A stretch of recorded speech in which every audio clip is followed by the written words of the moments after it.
dengan politik orang Melayu. Orang Melayu ni politik emosional. Jadi tidak heran bila UMNO dia nak serang Pakatan Rakyat, dia timbulkan isu libat Anwar Ibrahim. Dia timbul isu ni sentimen tau. Sentimen dia melibatkan dengan emosional. Dan antara isu yang berkait dengan emosional ni adalah isu agama.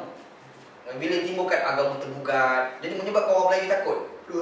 Pluralism antara benda yang timbulkan kan. Dia tak lebih sebenarnya sekadar propaganda untuk nak mempamerkan bahawasanya Pakatan Rakyat ni macam nak menggadaikan agama. Walhal tak begitu. Bahkan kita dapat lihat banyak bukti dalam pemerintahan Pakatan Rakyat sendiri yang menyebabkan orang bukan Islam tu dah dekat dengan Islam. Itu dah berlaku kan. Contoh macam masa Datuk Seri Nizam, masa dia jadi MB di Perak, kita dapat lihat bagaimana satu karakter yang bernama Ngakomen boleh baca Quran. Itu sebenarnya itu pengembangan yang baik kan. Ada orang tak puas hati, dia kata Ngakomen baca Quran ni tak betul. Kenapa dia menghina Quran? Pada zaman Nabi pun ramai orang bukan Islam baca Quran, ni masalah apa pun kan.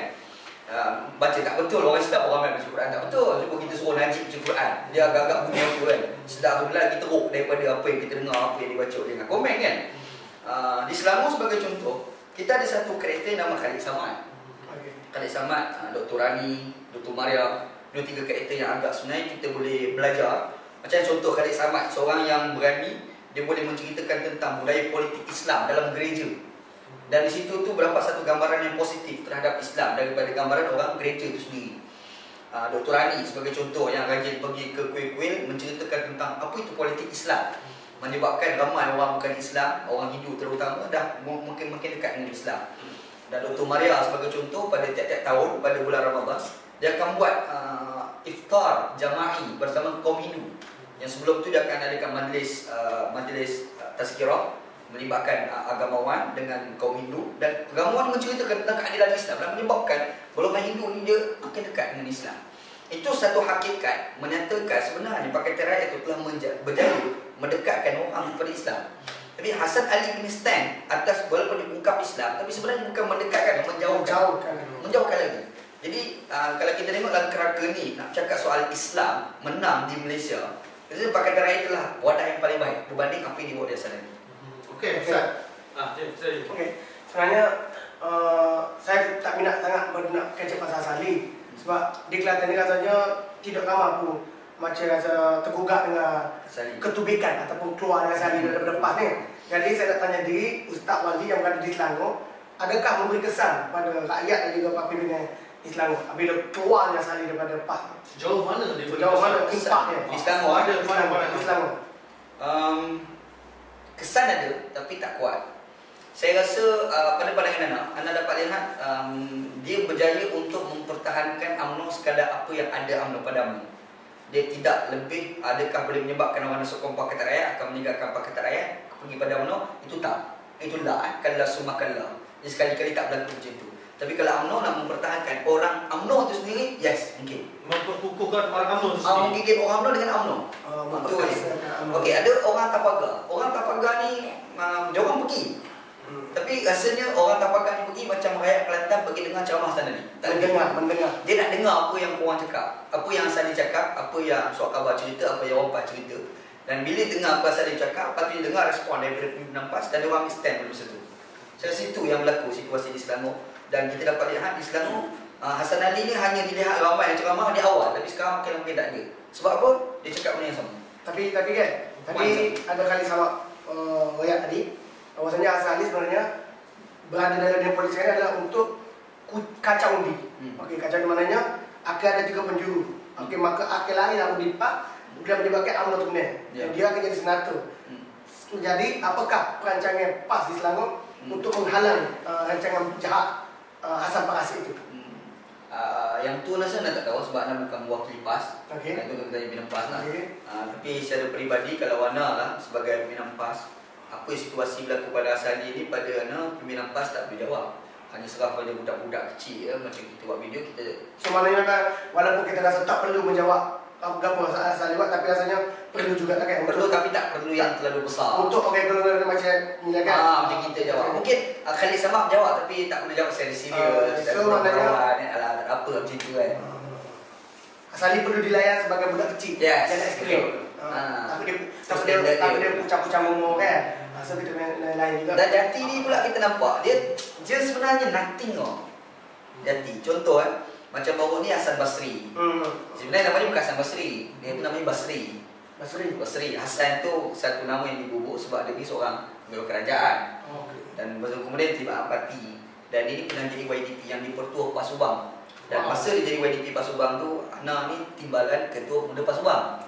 Jadi Ana kenal orang yang nama Hasan Basri. Hasan Basri ni satu karakter yang sebenarnya banyak yang kita kena tolak. Dia bukan ustaz, dia seorang pakar motivasi seperti mana saya. Yes. Tapi dia cakap sedap lah. Dia cakap suara cakap sedap. Dan di masjid-masjid sekarang pun banyak orang datang panggil dia disebabkan orang marah pada dia sebab terlalu tak rasional dalam mengkritik politiknya. Jadi contoh macam dia ceramah di Gombak Setia pada 5 hari bulan 3 itu. Masa tu Ana duduk di Kelantan, datang Kelantan, ada urusan belajar itu. Dalam perjalanan balik ada seorang telefon. Dia kata 5 hari bulan 3 itu Hasan Basri ni berceramah dekat Gombak Setia. Di tempat saya lah, di Paling Don Hasan Ali. Dalam ceramah tu dia cabak mana Ustaz PAS nak berdebat dengan dia dalam isu tahdus siasi. Tahdus siasi. Pakatan politik. Dan dia fokus pada isu PAS di IP dan PKR. Mungkin dia nak cerita kita kena gabung UMNO kot mungkin. Okey, itu yang dia cabak. Jadi bila dalam perjalanan balik ada seorang kawan dia mesej melalui Facebook. Ada kawan bawa kereta nak kat tepi, nak tengok Facebook. Dia cerita apa sebab dia hadir. Nak kata kalau tajuk tahaluf siasi tak ada masalah nak boleh bahas. Sebab benda ni Ana pernah kaji kan. Tahaluf siasi dan Ana pun dalam tesis master Ana kait dengan teori Fathul Zara tapi ada satu tajuk bawah tu antara dibincangkan tahaluf siasi, pakatan politik. Dan yang saya nak bonus dia.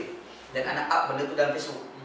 Tiba-tiba okey, bila akak dalam Facebook ada pihak penganjur Free Public Forum telefon, dia minta adakah anda bersedia? Dia kata yes, anda bersedia. Sebut di mana, macam mana bentuk, tertutup, terbuka, terfotol, tak ada masalah. Dia cakap macam tu, dia orang setuju. Dia bertanya, macam mana dapat kontak Hasan Basri? Dan kita nak buat nak buat kontak kan, sebab ya bukan kita punya VDP dulu. Anda pun bagi satu nombor, bagi nombor Hasan Basri pada dia. Dan orang tu telefon dan agak lambat dapat jawapan. Tiba-tiba dapat satu SMS, dia kata okey dah dapat, dia dah setuju. Minta kena bersedia. Okey, Ana setuju, alhamdulillah.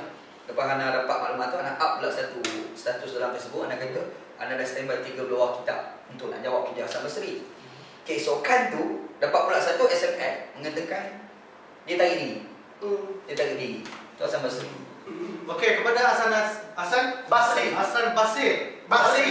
Okey, jika anda mendengar live ini, gua mengharapkan jawapan daripada Hasan Basri. Okey.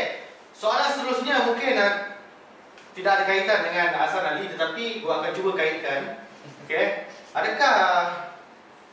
Benarkah Ustaz Wanji mengajuk dengan Jiswa Suhaimi ke Dubai? Kita tinggalkan dulu jawapan tu. Kita nak tanya sama ada kejayaan Hasan Ali tadi, okey, dia menarik beberapa tokoh-tokoh agama yang agak pro kepada barisan nasional. Okey, contoh dia Musti Perak, dan beberapa lah. Adakah ianya bakal membuatkan keadaan backfire berlaku kepada barisan nasional seandainya motif utama dia tu dia letak bertanding itu untuk pecahkan undi kata rakyat, tetapi oleh kerana dia bertanding itu membuatkan lagi orang tinggalkan dia. Bahkan untuk pada pakatan pecah. Undi BN tu yang pecah sebenarnya. Adakah logik hujah tu. Okey, Ustaz.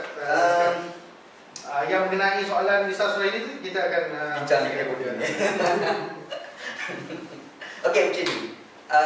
Ada satu kajian di bawah Merdeka Center masa tu sebelum berlaku pilihan raya 2008 lah. Dalam kajian tu dia menyebut tentang berapa ramai orang UNIPAS berfaktorkan agama. Berfaktorkan agama 20%. Didapati hanya 3%. 3% saja. Mana kesan dia tak besar. Bahkan bila dibuat kajian, dinyatakan 3% itu pun orang PAS naik mengundi. Mengundi kerana agama dia orang PAS. Sekarang ni, orang PAS tu memang dah dalam PAS. Tiba-tiba atas nama isu agama nak pecahkan UNIPAS agak mustahil. Sebab orang PAS dia memang UNIPAS. Jadi kalau kita letak, adakah dia orang datang boleh pecahkan undi?